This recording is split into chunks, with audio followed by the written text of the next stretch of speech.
하나님의 전에 나와 예배하는 여러분들, 인터넷으로 예배하는 하늘가족 모두에게 하나님의 인도하심, 하나님의 지키심, 하나님의 공급하심이 늘 충만하기를 주의 이름으로 축원합니다. 여러분, 우리가 코로나 사태 장기화되면서 여러분 많은 어려움들을 우리가 체험하고 있습니다.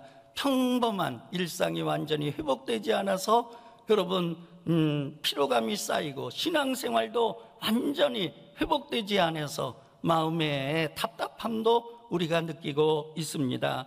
여러분, 코로나 이후에 과연 우리의 삶은 어떻게 될까? 한국의 경제는 어떻게 될까? 내 미래의 삶은 어떻게 될까? 한국교회는 어떻게 될까? 우리 신앙생활은 또 어떻게 변화가 되는 걸까? 불확실성의 미래, 여러분, 이거는 굉장히 우리에게 두려움을 가져다 줄 수밖에 없는 겁니다. 여러분, 이런 어려운 상황 속에 우리가 모두가 살아가고 있는데, 이런 어려움 속에 살아가는 우리 하늘가족에게 어떤 말씀을 전해야 될까? 그러다가 빌립보서의 말씀을 전해서, 그래서 환난 가운데도 주 안에서 기뻐하고 환난 가운데서 주 안에 감사하는 그런 신앙으로 우리가 어려움을 이겨내야 되겠다, 그런 마음을 가지고 오늘 말씀을 전할 때 여러분, 전해지는 말씀이 여러분들에게 영적으로 유익을 가져다주고 영적으로 위로가 되고 영적으로 용기를 가져다주는 그런 말씀이 되기를 소망합니다. 자, 우리가 빌립보 교회 어떻게 세워졌나 먼저 좀 아는 거지만은 다시 한번 훑어보도록 그렇게 하겠습니다. 사도 바울이 아시아 선교, 그것이 그의 목적이었어요. 그래서 무시아에서 비두니아로 가서 복음을 전하려고 그랬죠. 그러니까 아시아 남쪽은 이제 다 복음을 전한 거 아니겠어요? 그게 에베소고 골로새 빌립보 지역 아니에요?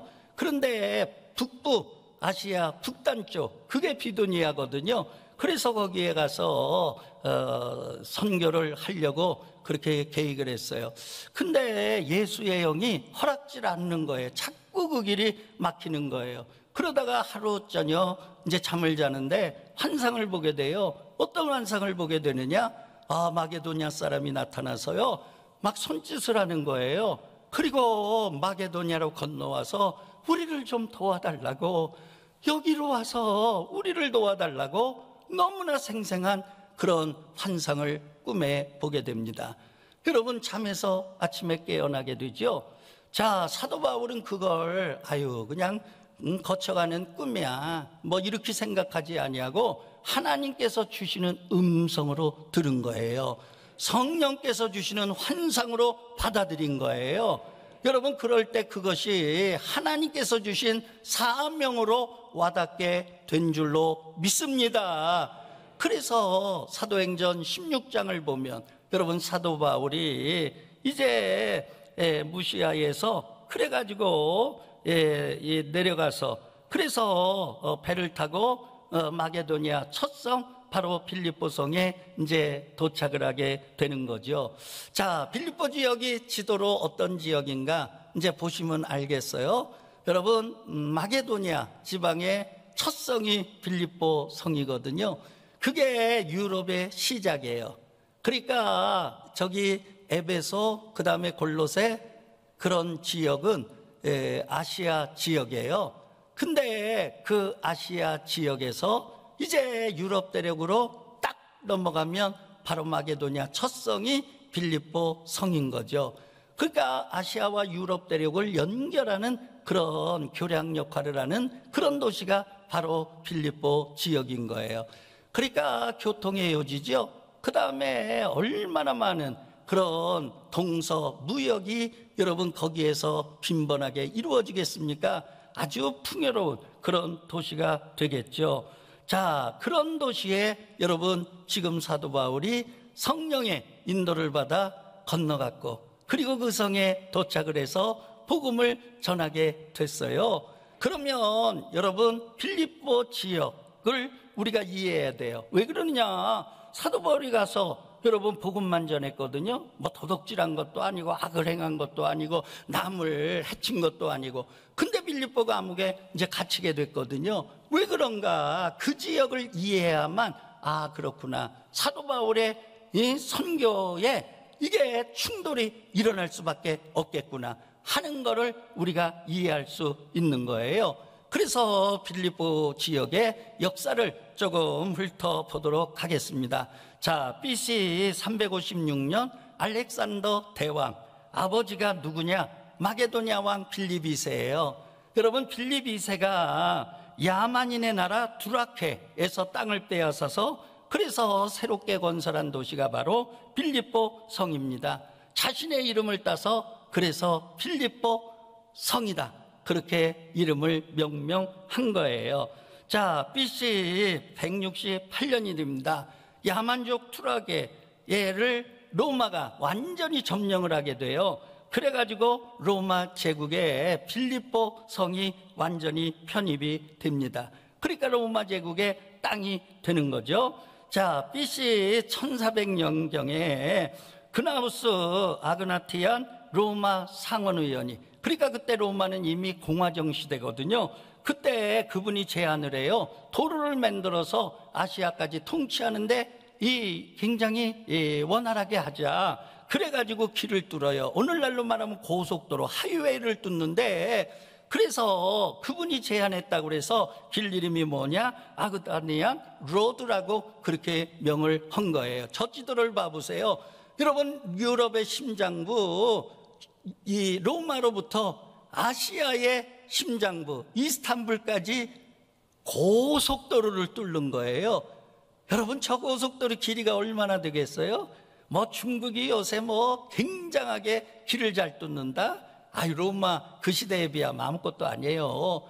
로마는 지금 현재 로마에서 이스탄불까지, 그러니까 이 로마 제국의 심장부에서 아시아 통치할 수 있도록 그냥, 예를 들면 반란이 일어나면 그냥 가가지고 반란을 진압할 수 있도록, 또 모든 문화와 행정과 그 다음에 이 정신이 하나로 통합될 수 있도록 그렇게 길을 뚫어 나가게 되는 거죠. 그런데 거기에 보면 빌립보 데살로니가 거기를 완통하게 돼요. 그러니까 사도 바울이 선교지로 삼은 건 굉장히 전략적 요충지, 정말 중심지, 그곳에 교회를 세우면 그 지역을 복음화할 수 있는 그런 전략을 가지고 선교의 거점 도시, 그곳에 교회를 세운 줄로 믿습니다. 여러분, 모든 거에는 전략이 있어야 돼요. 그래서 예수님께서 너희가 전도하러 나간다? 그냥 가는 게 아니야. 뱀같이 지혜로워야 돼. 비둘기같이 순결해야 돼. 순결한 신앙, 그 신앙을 가지고 지혜, 전략을 가지고 선교를 해야 돼. 그렇게 말씀하신 거거든요. 자, 여러분, 이 길이 어떻게 깔려 있는가? 한번 그 다음에 사진을 보죠. 여러분, 저게 로마서부터 이스탄불까지 그렇게 깔려 있다. 그러니까 그때 당시는 이제 마차, 병거, 이제 이런 거 타고 군인들이 출동하는데 얼마나, 그러니까 마차가 최대의 속도를 낼 수 있는 그런 길, 저런 길을 로마에서 이스탄불까지 건설을 했다. 그거는 대단한 그런 일인 줄로 압니다. 자, BC 42년에 로마 제국의 내전이 일어나죠. 막 대대적인 내전이 일어나요. 그럴 때 이 역사적인 두 장군 있죠. 옥타비아누스, 아나티우스. 이 두 장군들이 가가지고 내전을 평정합니다. 그래가지고 이제 전쟁에 공을 세운 그런 사람들, 내전을 수습한 그런 군인들에게 어디에 가서 살게 하느냐? 빌립보 지역에 가서 살게 하는 거예요. 거기에 정주시켜요. 그래서 만약에 또 다른 내전, 저쪽이 이제 이 아시아, 그리고 이 야만 민족이었던 투라게, 그런 지역이니까 거기서 되게 반란이 일어나니까, 그러니까 빌립보에 예비 상기군 같은 그런 사람들을 살게 해가지고 전쟁이 나면 다시 모여라! 그러면 그들이 모여가지고 빨리 대처할 수 있도록 그렇게 전략적으로 세운 도시가 바로 빌립보 지역이다. 그러니까 빌립보 지역은 아주 군사의 요충 지역이다. 여러분들 그렇게 보시면 되겠어요. 그런데 BC 31년이 되면 여러분, 내전을 진압하는 데 공을 세운 이 두 장군이 서로 다시 전쟁을 일으켜요. 그래서 옥타비아누스하고 그 다음에 안토니우스는 클레오파트라, 애굽의 여왕을 끌어들여 가지고 연합군을 만들어 가지고, 그래서 이 옥타비아누스 장군하고 일대 전쟁을 벌입니다. 그런데 이 전쟁에서 악티움 해전을 통해 옥타비아누스가 승리를 거두게 되죠. 승리를 거둠으로 완전히 이제 내전의 시대를 종식하고 평화의 로마 제국을 건설하게 되는 거예요. 이때부터 로마의 평화가 정착이 되는 겁니다. 자, 옥타비아누스가 전쟁에서 승리하고 자신이 황제가 되죠. 그래서 이름을 아우구스투스라고 하는 그런 칭호로 자신을 부르게 그렇게 했습니다. 자, 전쟁이 끝나고 평화의 시대가 오니까 군인들이 쓸모가 없죠. 그러다 보니까 안티니우스 그 밑에 있었던 해산된 군인들, 그 다음에 자신이 거느렸던 군인 중에 퇴역 군인들, 그들을 어디에 살게 하느냐? 빌립보성에 살게 해서, 그래서 그곳에 거주하도록 하고, 그리고 지방 행정구역에서는 도저히 누릴 수 없는 특혜를, 행정적 특혜, 정치 종교적 법률적 최고의 특혜를 부여해서, 그래서 빌립보에 사는 사람들이 많은 그런 혜택을 누리도록 그렇게 했습니다. 그러니까 여러분 생각해 보세요. 전쟁에서 공을 세웠어요. 그래서 이룩한 로마 제국이에요. 그러니까 그 로마 제국은 여러분 다른 나라가 아니에요. 나의 조국이에요. 그리고 자신들이 희생하고 자신들이 목숨 바쳐서 일군 나라가 로마의 제국이에요. 그러니까 빌립보 지역은 다른 지역에 비해서 로마에 대한 충성심이 강하다, 약하다? 강할 수밖에 없는 거죠. 근데 그 충성심은 두 가지로 나타나죠. 하나는 로마 황제에 대한 숭배 사상으로 나타나고, 그 다음에 하나는 로마 정신에 대한 자부심으로 그들이 무장을 하게 되는 거죠. 여러분, 그들의 머릿속에는 로마 제국, 위대한 제국, 그리고 황제, 그 황제는 바로 참 하나님, 황제만이 참 신이야, 황제만이 우리의 구주가 되셔. 여러분, 그런 정신으로 무장된 자들이 사는 것이 바로 빌립보 지역인 줄로 믿습니다. 자, 이해가 되셨죠? 여러분, 그런 곳에 가서 사도 바울이 전도하는 게 뭐예요? 예수 그리스도가 구세주다, 우리들이 믿는 하나님이 참신이다. 여러분, 충돌이 일어나겠어요? 어떻겠어요? 충돌이 일어날 수밖에 없죠. 그래가지고 사도 바울이 여러분 어려움을 겪게 되는 거죠. 왜? 반대에 부딪히죠. 빌립보 사람들이 도저히 받아들일 수가 없는 거예요. 그래서 정치적으로 오해를 하게 되죠. 그래서 사도 바울의 선교에 핍박을 가하게 되는 거예요. 여러분, 핍박 가운데 최고의 핍박이 뭐냐? 종교적인 것하고 정치적인 것이 함께 결합이 되면 그 핍박은 어마어마한 거거든요. 그러니까 북한을 생각해 보세요. 여러분, 북한 크리스찬들의 핍박이라고 하는 게 정치적, 종교적, 이게 완전히 하나가 돼서 가해지는 핍박이에요. 그런 핍박이라고 하는 거, 그거는 여러분 도저히 감당할 수 없는 핍박이 되는 줄로 압니다. 이해가 되시죠? 할렐루야. 여러분, 우리가 성경을 이해할 할 때 그런 역사적, 지리적 배경, 그런 걸 바탕으로 해서 이해하면 더 메시지가 깊게 우리에게 와닿는 줄로 믿습니다. 그러니까 조금 어렵다 하더라도 여러분들이 집중하면 보다 더 큰 은혜 받게 될 줄로 믿습니다. 자, 이제 루디아가 집을 제공을 해서 거기를 거점으로 해서 사도 바울이 복음을 전하죠. 자, 나가서 복음을 전하는데 앵벌이를 만나게 돼요. 귀신들 이어가지고 점을 치는데 아주 귀신같이 점을 잘 쳐요. 그래가지고 사람들이 몰려와서 그 귀신 들린 여종에게 점을 치죠. 자, 그리고 돈을 내요. 근데 그 돈을 그 여종이 갖는 게 아니에요. 보니까 주인이 있어요.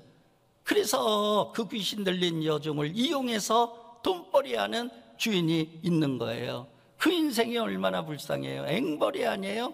완전히 주인의 돈의 이 도구로 살고 있는 거죠. 여러분, 사람이 귀신 들렸다? 그 인생이 얼마나 불쌍해요. 저희는 어렸을 때 시골에 귀신 들린 분들이 계셨어요. 얼마나 삶이 비참한지 몰라요. 그러니까 사도 바울이 이거 안 되겠다, 저분을 자유케 해야 되겠다, 그래가지고 가가지고 예수의 이름으로 명합니다. 귀신아, 몸에서 떠나갈지어다. 예수의 이름으로 명하노니 이 여인에게서 떠나갈지어다. 귀신이 떠나가요. 그 여인이 자유의 몸이 되는 줄로 믿습니다. 그런데 여러분, 그 빌립보 사람들이 사도 바울, 예수가 구주시라고, 우리가 믿는 하나님이 참신이라고, 이게 듣기 싫어. 도저히 이게 안 받아들여져. 그런데 그 사건이 벌어지니까 바로 그 사건을 빌미로 해서 바울과 그 일행을 체포해가지고 빌립보 감옥에 가두게 되는 거예요. 자, 아시죠? 이런 거 아시죠? 자, 그런데 빌립보 감옥에 갇힌 바울이 어떻게 했죠? 어떻게 했죠? 여러분, 한밤중에 바울과 실라가 기도하고 하나님께 찬송을 했어요. 할렐루야. 여러분 봐보세요. 불평했다는 얘기 한마디 없어요. 왜 우리가 이런 어려움 당해야 되느냐? 뭐 하나님께 따지고 물었다? 그런 게 하나도 안 나와요. 사도행전 16장에 빌립보 지역에서 어떻게 선교했는가 굉장히 자세하게 상세하게 나와 있는데, 보면은요, 바울과 실라 하나 불평 안 해요. 그냥 찬송하고 기도하고 찬송하고 기도하고. 하나님 살아계시죠? 하나님이 응답을 하시죠? 어떻게 응답을 하시냐? 큰 지진이 나게 해요. 그러니까 옥토가 막 흔들려요. 자, 옥문이 열려요. 그리고 죄수를 묶어놨던 모든 매인 것들이 풀어지게 돼요. 자, 여러분, 이런 일이 벌어지니까 간수장이 이제 죄수들이 다 도망갔다 생각을 하고 칼을 빼서 자결을 하려고 그럽니다. 그때 바울과 실라는 여러분 그냥 감옥에 남아 있었던 거예요. 자, 사도행전 역사를 보면 베드로 사도도 투옥된 적이 있어요. 예루살렘 교회 교인들이 중보기도해서 똑같은 일이 일어났어요. 베드로는 얼씨구나 좋다, 때는요 때다, 도망갔어요, 빠져나갔어요. 그런데 바울과 실라는요 그냥 주저앉아 있어. 그거에 대해서는 다음에 맡겨놨다가 말씀을 전하려고 그래요. 사도행전에 보면 똑같은 사건인데 결과는 대비되는 그런 일들이 있거든요. 거기에 하나님의 메시지가 있는 줄로 믿습니다. 그러니까 여러분, 이 간수장이 그냥 보니까 안 도망간 거예요. 그 사도 바울이 그 간수장을 향해 말을 하잖아요. 내 몸을 상하게 하지 말라. 우리가 다 여기 있다. 보니까 바울과 실라가 도망 안 가고 그 자리에 있는 거예요. 간수장이 오히려 와가지고 엎드려 절을 합니다. 여러분, 이게 거꾸로 된 거예요. 주객이 전도된 거야. 오히려 간수장이 죄수에게 와서 절을 하는 그런 주객이 전도되도록 하나님이 만들어 나가시는 거예요. 할렐루야. 그럴 때 사도 바울이 굉장히 중요한 복음의 메시지를 전하죠. 우리가 너무나 잘하는 게 여기에서 나오는 거예요. 주 예수를 믿어라. 그리하면 너와 내 집이 구원함을 받으리라. 할렐루야. 여러분, 그러니까 간수장이요, 여러분 그 말을 듣고 예수를 영접하고, 그리고 바울과 실라를 자기 집으로 여러분 초청을 해서 온 가족이 복음을 받아들이고 다 세례를 받게 된 줄로 믿습니다. 여러분, 사도 바울은 이런 체험을 통해 전화위복, 새엄지마, 할렐루야, 고난이 아니야. 고난이 길게 보니까 보석이고 축복이야. 고난 속에서 하나님은 도망가시는 하나님이 아니야. 외면하시는 하나님이 아니야. 나 몰라라 눈 감는 하나님이 아니야.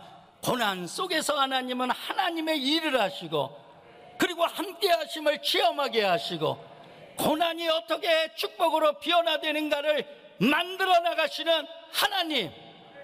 할렐루야. 여러분, 그러니까 빌립보 지역에서 사도 바울은 수많은 하나님에 대한 체험을 하게 되는 줄로 믿습니다. 여러분, 사도행전 16장 빌립보 지역의 선교를 여러분 사도 바울 그리고 누가는 어떻게 마무리를 하고 있느냐? 사도행전 16장 34절의 말씀이에요. 자, 다 같이 읽어보도록 하죠. 그들을 데리고 자기 집에 올라가서 음식을 차려주고 그와 온 집이 하나님을 믿었으므로 크게 기뻐하도다. 할렐루야. 여러분, 빌립보 지역, 여러분 생전 듣도 보도 못한 지역, 도저히 사도 바울은 감당할 수 없는 지역. 왜요? 히브리 말밖에 모르는 유대인, 나를 헬라어가 공용어인 그 지역에 선교하러 나를 부르셨어? 그런데 하나님은 예배하시고, 그런데 또 고난당했는데 여러분, 고난이 축복이 되게 하시고, 그래서 시작은 고난이지만은 나중은 크게 기뻐하였더라. 여러분, 이런 체험을 빌립보에서 한 줄로 믿습니다. 여러분, 이제 빌립보서 마무리하죠. 핵심 키워드가 두 가지예요. 하나는 뭐냐? 기쁨. 하나는 뭐냐? 주 안에서. 여러분, 이건 별개가 아니에요. 기쁨이라고 하는 게 빌립보서에 몇 번 나오냐? 16번 나와요. 그러니까 빌립보서가 4장이니까 한 장에 4번씩 나오는 거죠. 기뻐하라는 거예요. 기뻐하라는 거예요. 그런데 지금 현재 편지를 쓰고 있는 바울, 그리고 그 편지를 읽는 그런 빌립보 성도, 객관적 상황이 기뻐할 수 없는 상황이에요. 왜 그러느냐? 여러분, 사도 바울은 로마 감옥에 갇혀 있습니다. 죽느냐 사느냐, 무죄 선언에서 석방이 되느냐, 사형 선고를 받고 순교하느냐, 길로에 서 있어요. 기뻐할 수 있는 상황이 아니에요. 여러분, 또 빌립보 교회 상황도요, 거짓 그런 교사들이 침투를 해가지고, 그래가지고 대대적인 핍박, 가난, 그리고 내분의 입사에서 삼중고의 어려움을 겪고 있는 환란의 그런 교회가 된 거예요.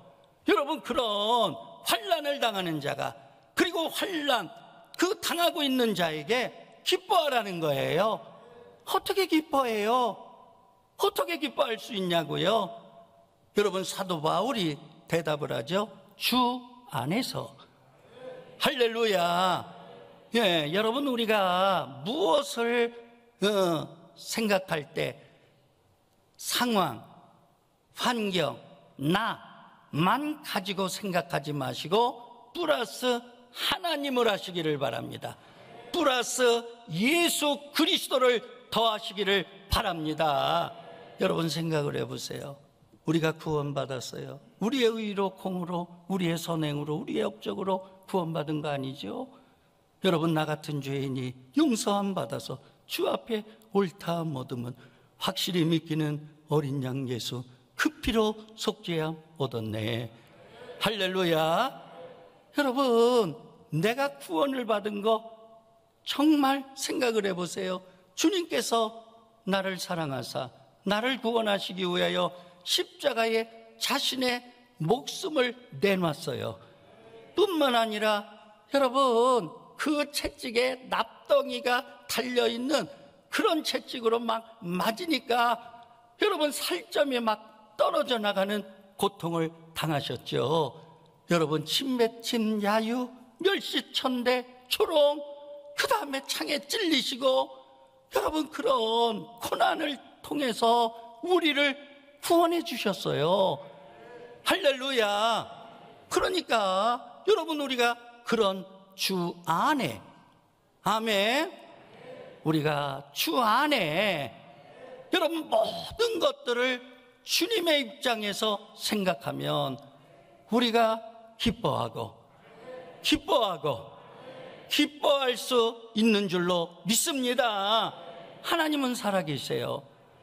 고난 속에서 우리와 함께 하세요. 그리고 그 고난을 통해서 하나님은 하나님의 계획과 섭리와 뜻을 만들어 나가시는 줄로 믿습니다.